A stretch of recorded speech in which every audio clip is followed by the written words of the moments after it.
passer en revue quelques rêves, des rêves saints qui mettent en scène ce personnage et qui annoncent l'imminence de son apparition.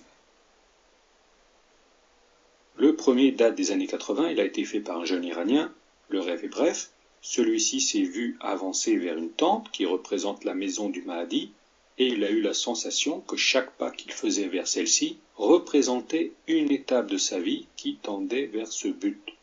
Le message transmis par ce rêve est simple, il signifie que cet Iranien verra le Mahdi et qu'il sera accueilli par lui à un moment de sa vie, c'est-à-dire que le Mahdi apparaîtra au grand maximum 50 années après ce rêve. Donc ce rêve est une indication claire que les générations actuelles s'apprêtent à vivre l'époque de la fin des temps. Bonjour à tous. Dans cette nouvelle vidéo, je vais vous parler de ce mystérieux rêve fait par un jeune Iranien et dans lequel il prétend avoir rencontré le Mahdi dans une tente. Ce petit extrait a été puisé sur une vidéo faite par les chroniques de Ror Shach. Bon, je vous mettrai le lien à la fin de ma vidéo dans les commentaires, hein, bien que je l'ai déjà mis, mais bon, je veux le remettre pour ceux qui arrivent sur ma vidéo, sur ma chaîne. D'après une multitude de prophéties, ce mystérieux grand monarque annoncé pour la fin de notre monde devrait naître sur le territoire français et reprendre le contrôle de l'ancien empire romain, ce qui correspond aujourd'hui à l'Europe, hein, bien entendu. Par exemple, saint Augustin, au IVe siècle, disait « Quelques-uns de nos docteurs disent qu'un roi franc possédera un jour l'Empire romain dans toute son étendue, hein, et ce roi viendra dans les derniers temps du monde. » L'évêque de Reims, Saint Rémy, à la veille du baptême de Clovis en l'an 496 après Jésus-Christ, lui disait « Vers la fin des temps, un descendant des rois francs régnera sur tout l'Empire romain. Il sera le plus grand des rois de France et le dernier de sa race. Il arrivera comme par miracle. » Saint-Ange martyr Carme, en l'an 125 après Jésus-Christ, disait « Un roi s'élèvera finalement de l'antique race des rois de France, hein, d'une insigne piété envers Dieu. Hein. Sa puissance s'étendra au loin sur terre et sur mer. » Cette prophétie, faite en l'an 1125 après Jésus-Christ par Saint-Ange martyr Carme, ressemble étrangement à cette prophétie de Nostradamus datant du XVe siècle. Dans la centurie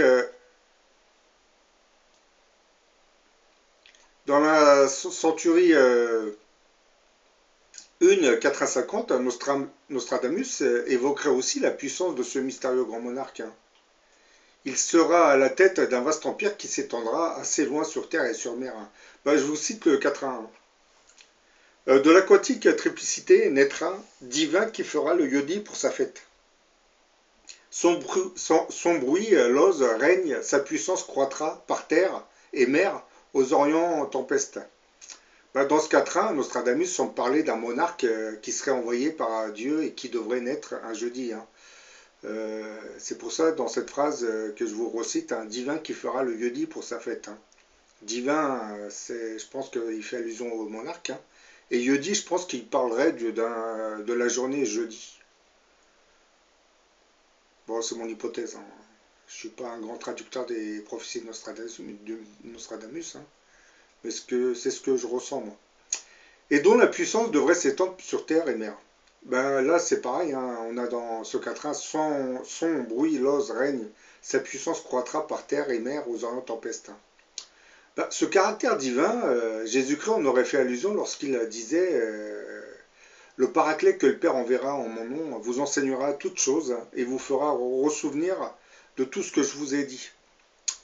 Cet Esprit Saint est considéré par certains théologiens chrétiens et musulmans comme venant d'en haut. Certains musulmans avaient pensé qu'à travers le Paraclet ou le Consolateur, Jésus-Christ annonçait en fait la venue du prophète Mahomet. Mais bon, personnellement, je pense que ce Paraclet ou ce Consolateur ferait beaucoup plus allusion à la personnalité de ce mystérieux grand monarque. Mais bon, revenons un peu à ce mystérieux rêve fait par un Iranien qui prétend avoir rencontré le Mahdi dans sa tente. Ce mystérieux grand monarque, attendu par les chrétiens, semble correspondre au personnage du Mahdi qui lui est attendu par les musulmans. Or, d'après toutes ces prophéties, hein, le grand monarque devrait naître en France. Donc pourquoi cet Iranien l'aurait rencontré dans une tente? Bon, mon hypothèse est la suivante. Hein. Ce jeune Iranien aurait probablement fait un rêve prémonitoire qui l'aurait projeté dans le futur. L'attente du Mahdi, hein, c'est-à-dire le grand monarque qu'il a vu dans le rêve, devrait correspondre en fait à une époque où ce Mahdi avancera avec ses armées sur le monde.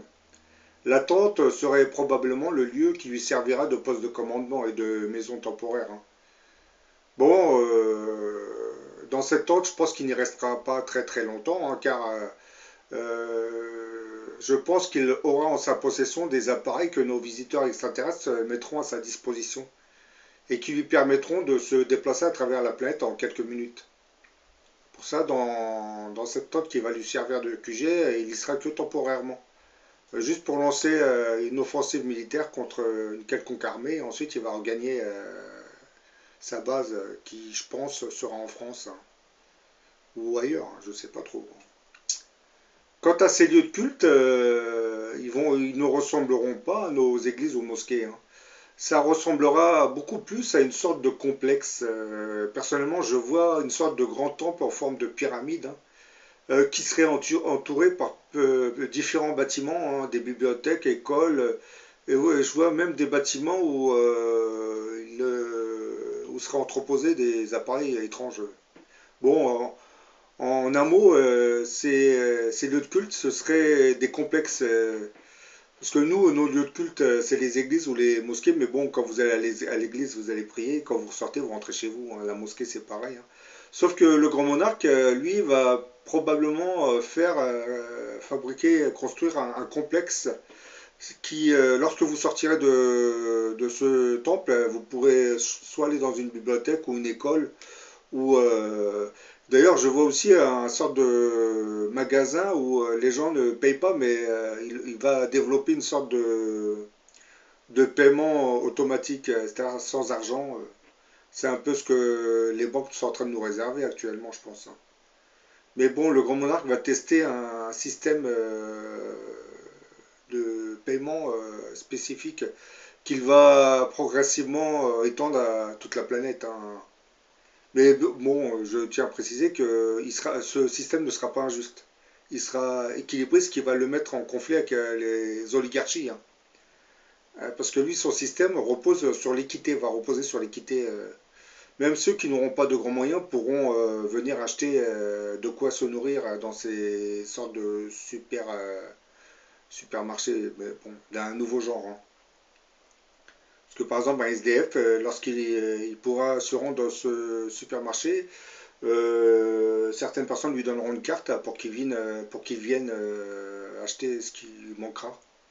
Puisque je pense que les finances de ce mystérieux grand monarque viendront de toute la planète, puisque je pense une cotisation sera demandée à tous ses fidèles, hein.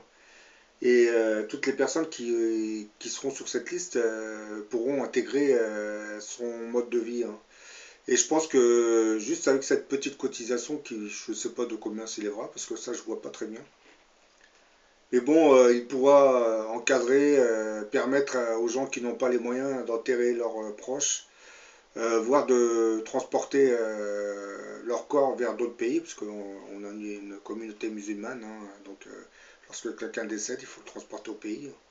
Je pense qu'il permettra beaucoup de choses, y compris aider financièrement les propriétaires de maisons qui ont beaucoup de difficultés à terminer la construction de leur maison.